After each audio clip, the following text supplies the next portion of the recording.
Ouro de aluvião. Trata-se de um tipo de ouro que foi se desprendendo durante milhares de anos das montanhas e ficaram depositados nos córregos dos rios.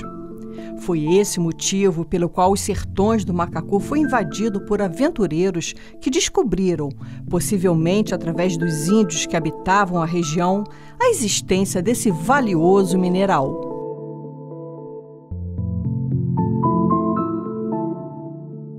A penetração nos sertões de Macacu era proibido desde a provisão do Conselho do Ultramar de 1745. Manuel Henriques, conhecido pela alcunha de Mão de Luva, irá clandestinamente atravessar a divisa entre as capitanias de Minas Gerais e do Rio de Janeiro e explorar o ouro de aluvião dos sertões do Macacu.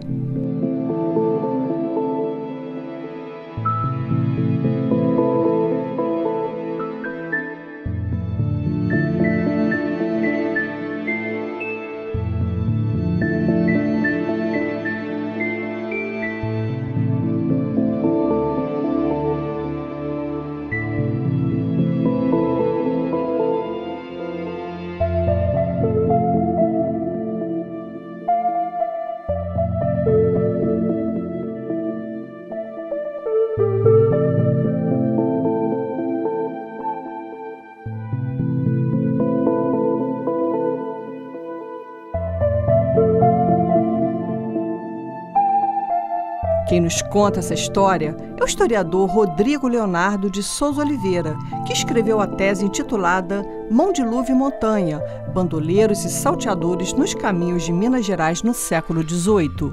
Nós buscamos também em devassas, tentando percorrer um pouco da trajetória, destes bandos armados, que eu denomino como bandoleiros, Mas a documentação é muito extensa.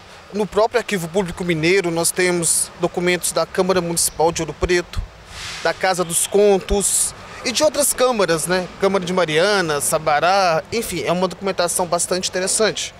No Rio de Janeiro nós encontramos uma volumosa documentação, no caso no Arquivo Nacional, no Fundo Negócios de Portugal, onde há também correspondências trocadas entre as autoridades, que percorre desde o ano de 1765 até o ano de 1788. Além da Biblioteca Nacional, onde nós encontramos cartografias, iconografias, fontes essas que são fundamentais para poder dialogar com essas fontes escritas. Além da documentação em Portugal, que também nós temos os avulsos, do Arquivo Histórico Ultramarino, de Minas e do Rio, que complementa essas fontes. Na Torre do Tombo? Na Torre do Tombo, isso mesmo. Você não chegou nem a pesquisar em Cantagalo, e nem em Cachoeiras de Macacu. Você chega a comentar isso, porque essa documentação que você encontrou nesses arquivos que você citou é bastante farta, Na verdade, a documentação do século XVIII está concentrada no Arquivo Nacional. Até onde eu sei, quero até compreender melhor, a documentação dessa região está concentrada no século XIX. Então, creio eu que essa documentação de Câmara daqui, que é fundamental, importantíssimo, essas cartas, esses ofícios, estão depositados no Arquivo Nacional. Certo. De qualquer forma, você acabou localizando mais fontes, mais documentações em relação à Mão de Luva do que ao Montanha, Sim. Na verdade, quando se fala em contrabando, o interesse das autoridades é muito maior, seja por envolvimento com esses extraviadores, ou mesmo por um meio de tentar desbaratar estes bandos, seja por pressão da coroa ou do próprio vice-rei do Rio de Janeiro, mas enfim, é uma documentação bastante volumosa sim, e que demonstra que o bando do Mão de Luva era realmente de interesse dessas autoridades, seja pela questão do ilícito ou seja por uma questão mesmo de desbaratar esse bando, mas na minha visão a questão da ilicitude, é que moveu toda essa documentação. Agora, Rodrigo, você tirou totalmente você quebrou totalmente os paradigmas, toda a imagem que a gente tem de mão de luva nessa região, né?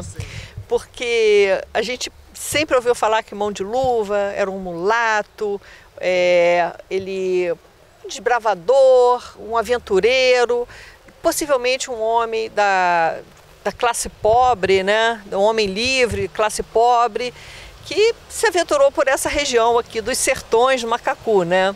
Que você chama de sertões de cachoeiras do Macacu, né? Você complementa. A gente aqui normalmente na região fala sertões do Macacu, você fala sertões das cachoeiras do Macacu, né? No caso você se refere ao rio Macacu, que é o do vale, onde é a vila de Santo Antônio de Sá, que é a região metropolitana do Rio de Janeiro.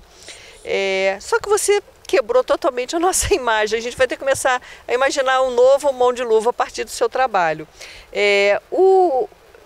Ludwig Wilhelm von Eschweg, ele fala que o mão de luva era um mulato ativo e atrevido, que entrou em muitas desordens, sendo que numa delas perdeu uma das mãos, que substituiu por uma de couro, né?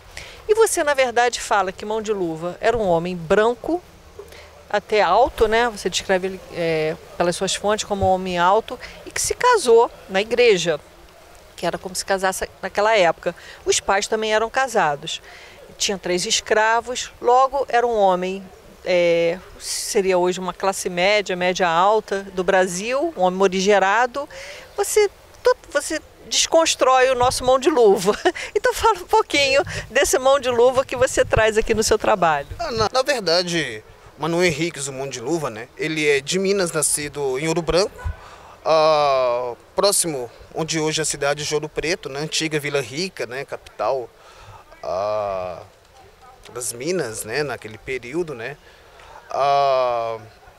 Tempos depois ele foi para Guarapiranga, onde hoje é a cidade de Piranga, em Minas Gerais, e de lá se estabeleceu aqui nessa região. Agora, isso tudo nós podemos ter como base os banhos matrimoniais que estão disponíveis no arquivo eclesiástico, né, da cidade de Mariana, né? Lá tem informações precisas, né, de que ele se casou, de que ele era branco. Na verdade ele tinha 3 irmãos, a esposa dele era viúva, sim, né? E um dos irmãos dele, Inácio da Silva, era meu irmão, de parte de mãe, né?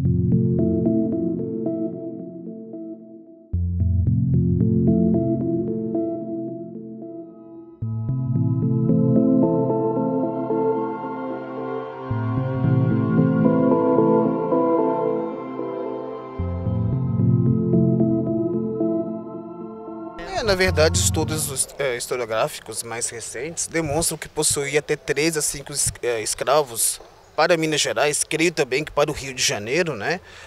Já colocava essa posição numa certa posição de destaque. Não vou dizer que era um grande escravista, né? Logicamente que não. Porque, se nós pensarmos bem, né, os grandes plantéis, né, que eram a minoria para Minas como para o Rio, estavam por volta ali de 30 a 100 escravos, né? Então, digamos, ele não era um homem pobre e livre, mas também não era um homem de grandes posses, né?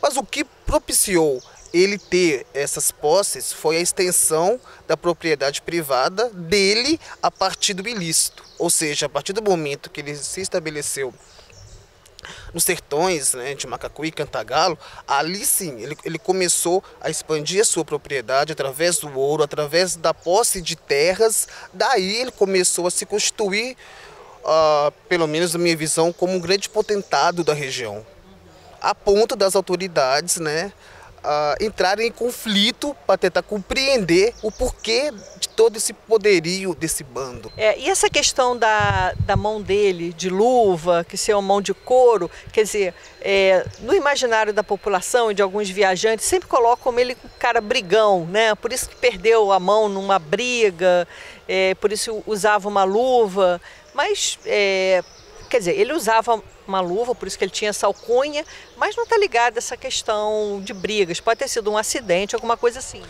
Sim, as fontes não nos esclarecem a respeito dessa mão de luva, né? Mas como eu disse, daí a importância do mito, né? Porque se as fontes não nos trazem essa informação, né? Tem aí A história oral nos propiciando essa explicação, que pode ser verdade, logicamente, mas as fontes não nos trazem nada. Faz referência apenas à luva e não há mais nada.